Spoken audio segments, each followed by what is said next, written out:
everyone, I'm Donna Bush with your CIG TV News Update. Glad you could join us as always.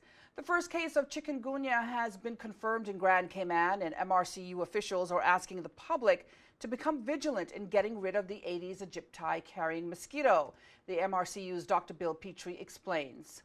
The Aedes aegypti, importantly, only breeds around people's houses, yards and business premises. So there is definitely something that people can do to help themselves, help the community and help us in our fight against chikungunya and dengue. What people can do is check their yards, premises, or if you live in an apartment, around the vicinity of the apartment, and look for any kind of breeding container. These mosquitoes breed in small containers, and what people can do is inspect those. If there's any water, turn them over. Source reduction is the key to this mosquito control, source reduction. So we can remove the breeding containers or potential breeding containers. That really is a big help. And Dr. Petrie also gave details on where the chikungunya mosquito breeds and how the public can actually help. A couple of points about Aedes aegypti, the mosquito that carries chikungunya. One thing that's important is this mosquito doesn't breed in mangrove swamps or pasture lands or in bush. It only breeds around people's yards and business premises. So it makes it very different to control. That is why we're emphasizing source reduction in this case. Another important point about Aedes aegypti is that unlike most mosquitoes, it's not active at sunset and into the dark hours after sunset. It's most active early morning, but mainly late afternoon, 5 o'clock, from 4 o'clock to 6 o'clock in the afternoon. Now, home and business owners should check their properties for standing water in buckets, drums, toys, tires, old vehicles, bottles, and cans, just to name a few areas. Any water in such items should be thrown out.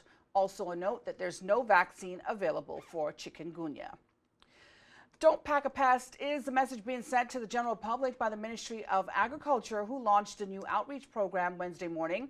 Signage has been placed at Grand Cayman's airports and port of entries, both here around the region and the United States. Now, the program is in its 4th year and, according to a press statement, has reached millions of travelers with its simple message: when you travel, declare agriculture items and please don't pack a pest.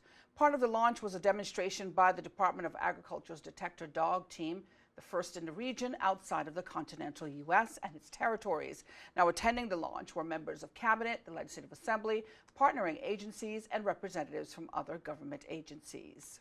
New, non-indigenous, invasive pests and diseases have the potential to devastate our economy and indeed our agriculture, as well as our natural environment and cultivated landscapes.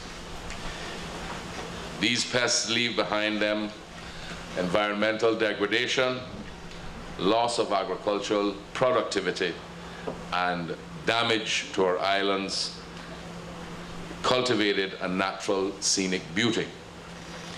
They also pose threats to human health, and they're very costly, as you've heard some statistics quoted to you, to control or to eradicate. And this is a threat that all of us face. Finally, Sinico's Care Pay System contract was at the center of discussions Wednesday morning in the Government Administration Building.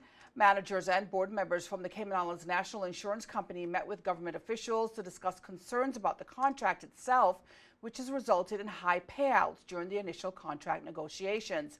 Financial and health services officials were also expected to address ownership of the Jamaican company's local branch, which was questioned recently in a legislative assembly. A reminder to tune into Radio Cayman's news talk show For the Record with Orit O.C. Connor. That's 7:30 Monday, Wednesday, and Friday mornings.